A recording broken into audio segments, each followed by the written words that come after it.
ते हनुमानासारखे लाल दिसतात, ते हनुमानासारखे लाल दिसतात।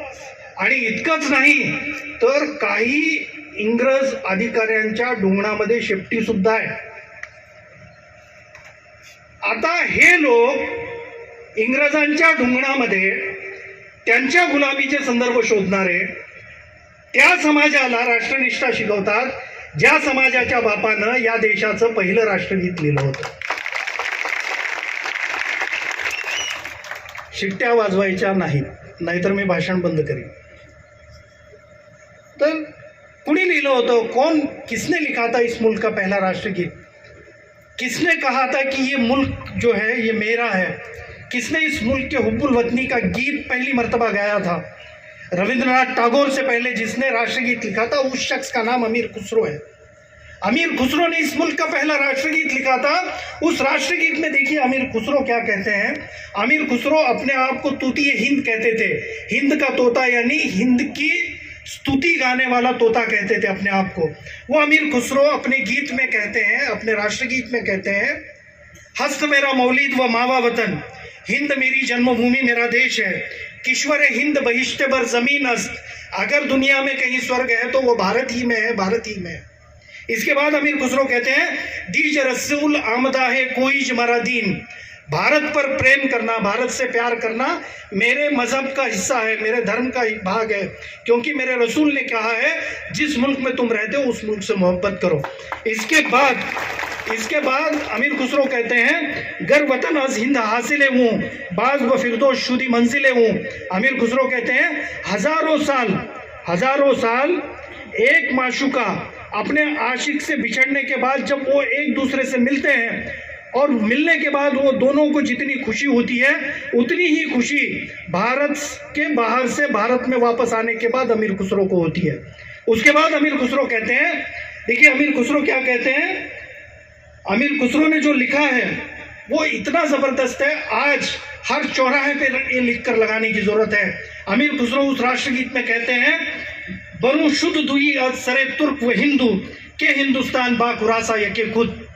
अमीर खुसरो कहते हैं, मैं मराठी में बोलता हूँ, अमीर खुसरो कहते हैं, भारत हा माणसांचा देश आहे, त्याला माणसांचा देश राहू द्या, त्याला हिंदू आणि मुसलमान अशा धर्मामध्ये विभागून त्याचं नरक बनवू नका। इससे अच्छा राष्ट्रगीत, इससे अच्छा राष्ट्रगान शायद ही भारत में किसी ने लिखा होगा। और ये कब लिखा गया है? रविंद्रनाथ टैगोर से तकरीबन 600 साल पहले।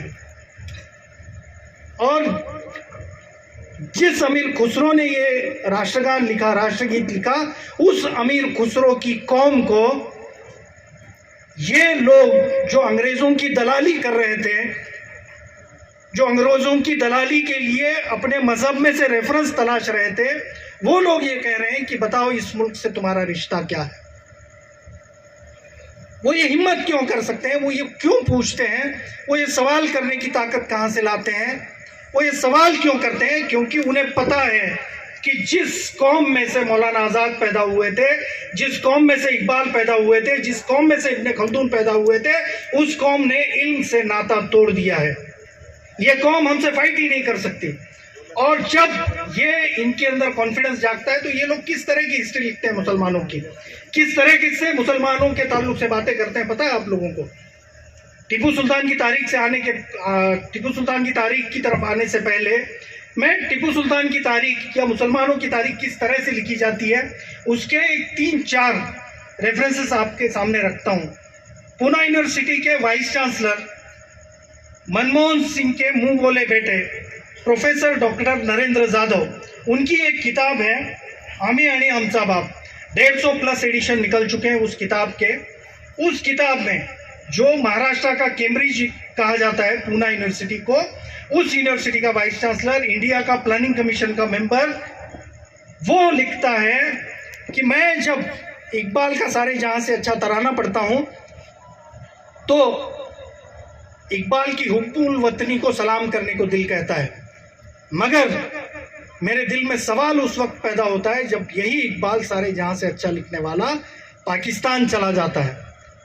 अब ये जो हजरत हैं जो लिख रहे हैं, ये पूना यूनिवर्सिटी के वाइस चांसलर रह चुके हैं, और ये क्या लिखते हैं कि इकबाल पाकिस्तान बनने के बाद पाकिस्तान चले गए। आइए थोड़ा सा क्रॉस चेक करते हैं हम लोग। इकबाल की डेथ कब हुई? 1938 में। पाकिस्तान कब बना? 1947 में। और पूना यूनिवर्सिटी का वाइस चांसलर इकबाल को उनकी इंतकाल के 10 साल बाद पाकिस्तान भेज रहा है।